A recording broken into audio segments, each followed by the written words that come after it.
ঐকমত্য কমিশনের কাছে জাতীয় নাগরিক পার্টি এনসিপি আহ্বান জানিয়েছে যে সংস্কার করলে রাষ্ট্র কাঠামোর গুণগত আমূল পরিবর্তন সম্ভব হবে সেই পথ তৈরি করুন। শনিবার জাতীয় সংসদের এলডি হলে এসিপির সঙ্গে সংলাপের শুরুতে এ প্রত্যাশা করেন নতুন দলটির আহ্বায়ক নাহিদ ইসলাম।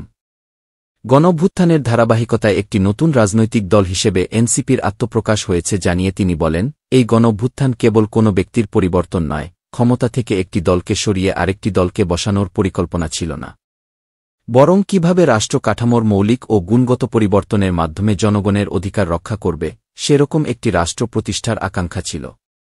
রাষ্ট্র সংস্কারের লক্ষ্যে গঠিত সংস্কার কমিশনগুলোর একীভূত সুপারিশ চূড়ান্ত করার পাশাপাশি এ বিষয়ে রাজনৈতিক দলগুলোর মধ্যে ঐকমত্য তৈরির জন্য কাজ করছে ঐকমত্য কমিশন।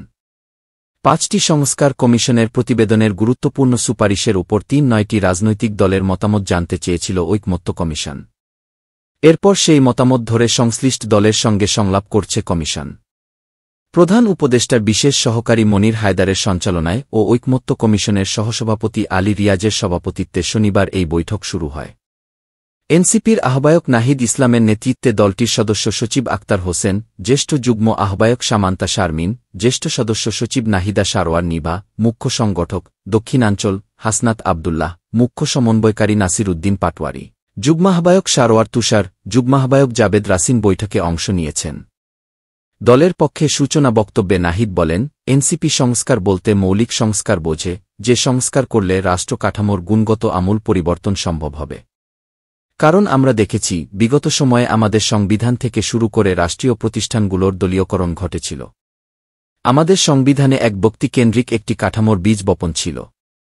ফলে সেই রাষ্ট্রকাঠামোকে অক্ষুণ্ণ রেখে যেই ক্ষমতায় যাক তার ভিতরেও ফ্যাসিবাদী প্রবণতা থাকবে, স্বৈরতান্ত্রিক হয়ে ওঠার প্রবণতা থাকবে। সেই জায়গায় রাষ্ট্রের সংস্কার, সংবিধান, প্রধানমন্ত্রীর ক্ষমতা, বিচার ব্যবস্থা, নির্বাচন ব্যবস্থা ইত্যাদি বিষয়ে আমরা এনসিপি বিশেষ গুরুত্ব দিচ্ছি। ঐকমত্য কমিশনের পক্ষ থেকে যেসব সুপারিশ পাঠানো হয়েছিল সেগুলোর অধিকাংশের সঙ্গেই এনসিপি একমত হয়েছে বলেও জানান তিনি। আন্দোলনের নেতাদের পাশাপাশি জনগণের চাওয়ায় রাষ্ট্র সংস্কারের জন্য একটি নতুন রাজনৈতিক বন্দোবস্ত মূর্ত হয়ে উঠেছে বলে মনে করছেন জাতীয় ঐকমত্য কমিশনের সহসভাপতি আলী রিয়াজ। সংলাপের সূচনা বক্তব্যে তিনি বলেন, দীর্ঘ ৫ বছর ধরে যে শাসন আমাদের বুকের উপর জগদ্দল পাথরের মতো বসেছিল, তাকে আপনারা দৃঢ়তা, সাহসিকতা দিয়ে, নির্ভীক, অবিচল প্রচেষ্টা দিয়ে লক্ষ লক্ষ মানুষকে অনুপ্রাণিত করেছেন, যারা প্রাণবাজি রেখে লড়াই করেছে, প্রাণ দিয়েছে এবং শেষ পর্যন্ত ফ্যাসিবাদী শাসকের বিরুদ্ধে বিজয় হয়েছে। সে বিজয়ের পাশাপাশি আপনারা সুস্পষ্টভাবে বলছেন একটি নতুন রাজনৈতিক বন্দোবস্ত চান এবং আপনাদের বক্তব্যের প্রেক্ষিতে দীর্ঘদিন ধরে যে আকাঙ্ক্ষা মানুষের মধ্যে ছিল সেটা মূর্ত হয়ে উঠেছে রাষ্ট্র সংস্কারের জন্য।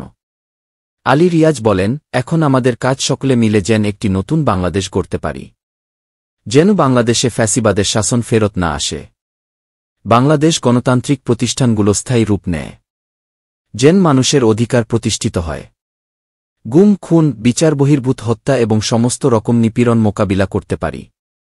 আমরা চাই জাতির আকাঙ্ক্ষার জায়গায় জাতীয় সনদ তৈরি করতে।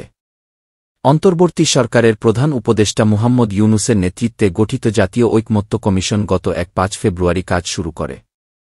এতে সহসভাপতি হিসেবে রয়েছেন সংবিধান সংস্কার কমিশনের প্রধান অধ্যাপক আলী রিয়াজ। কমিশনের সদস্য হিসেবে রয়েছেন জনপ্রশাসন সংস্কার কমিশন প্রধান আব্দুল মুজিদ চৌধুরী, পুলিশ সংস্কার কমিশনের প্রধান সফর রাজ হোসেন, নির্বাচন ব্যবস্থা সংস্কার কমিশনের প্রধান বদিউল আলম মজুমদার, বিচার বিভাগ সংস্কার কমিশনের সদস্য বিচারপতি এমদাদুল হক এবং দুর্নীতি দমন কমিশন সংস্কার কমিশনের প্রধান ইফতেখারুজ্জামান।